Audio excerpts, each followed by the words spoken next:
Alright, so let's try a harder problem, arbitrage question.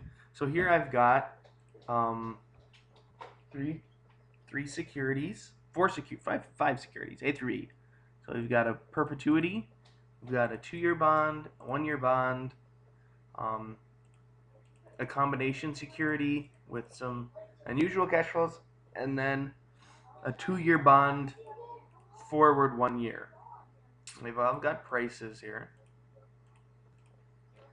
And so we want to create a replicating portfolio for one of the securities using some of the other securities. And so I'm just going to try to replicate this one. Oops, I got that backwards.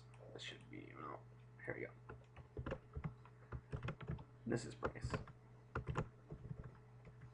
So if I sell this one short, I have these cash flows, these proceeds, and so I want to replicate that using different securities. So one way I can do it now. Notice let's just start with the cash flow. So I'm going to start with the one that has the fewest options. So if I go look at number 3, I've got $10 there. I need to replicate $10 using a different security.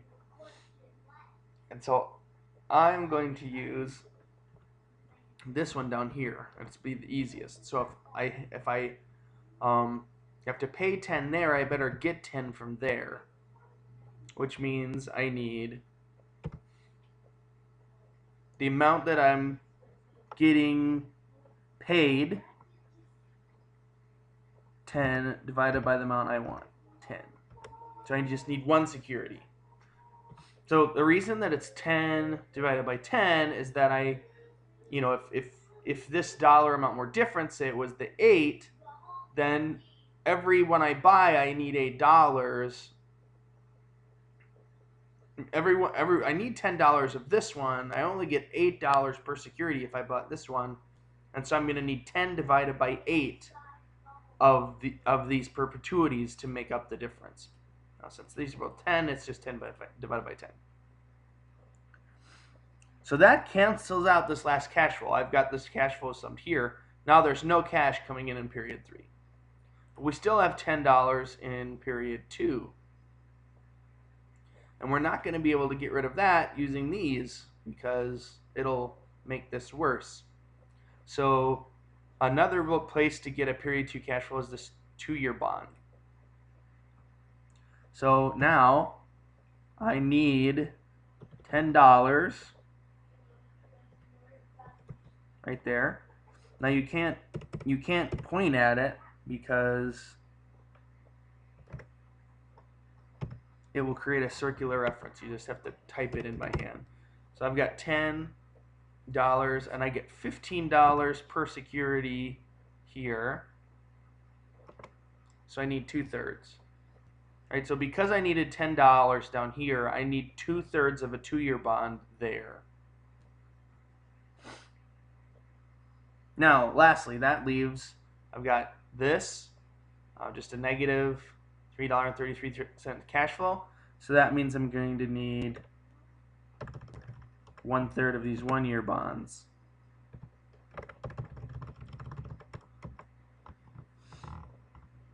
If I do enough 3s, it'll be 0. Oh, well, close enough. So I need one of these, 1/3 of these, 2/3 of these, and at the end, notice I've got 0, 0, and effectively 0. No cash flows there. And I have a total outlay of -3. So I get $3 and nothing ever happens. So that's an arbitrage opportunity. So we were able to replicate this security using this one of these, 2/3 of these, and 1/3 of that. So if we wanted all whole numbers, we could change this to -3, and this would be 3, 2, and 1. So now everything zeroes out nicely, and you get $9 profit for every 3 you replicate. So a good process to generating these replicating portfolios is to figure out which cash flow is the easiest one, or the one with the fewest options, and lock that in and work your way to the ones with more options. So because 3 only had 2 possible choices and the first year had 4, I started with 2 and then worked my way back to 4. Now, unless you set these up right, there may be more than one answer. So for example, if I set this to be -1, what if we don't use this one at all? Well, then we would need 10 divided by 8 of these, and we would need 20 divided by 15 of those. Oops, nope, not quite. Sorry, not 20 divided by 15. We need $10, so we need 10 divided by 15. And then we need $16, so that's 16 divided by 10. Oops, and we needed positive dollars, so I need to short there. Oops. -10. Let's zero this out again. Okay, I need 6. Okay.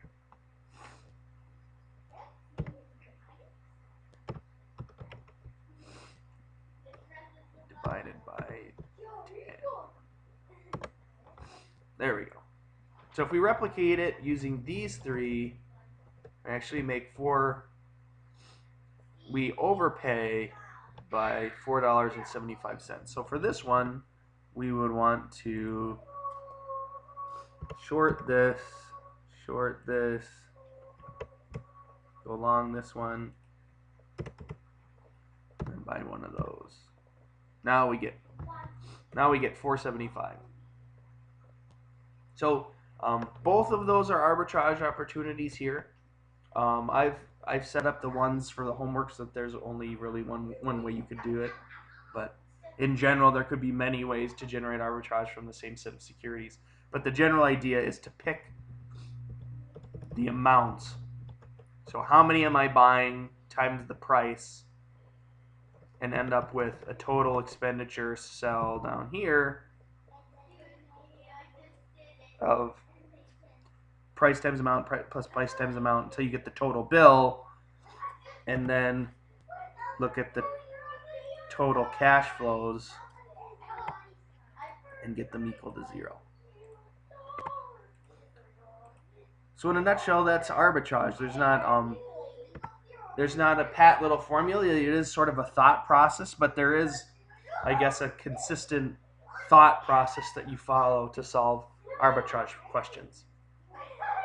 So we will talk about this more in class. I just wanted to give you a starter video for the one homework question we had for Monday. So thank you, and I'll see you on Tuesday.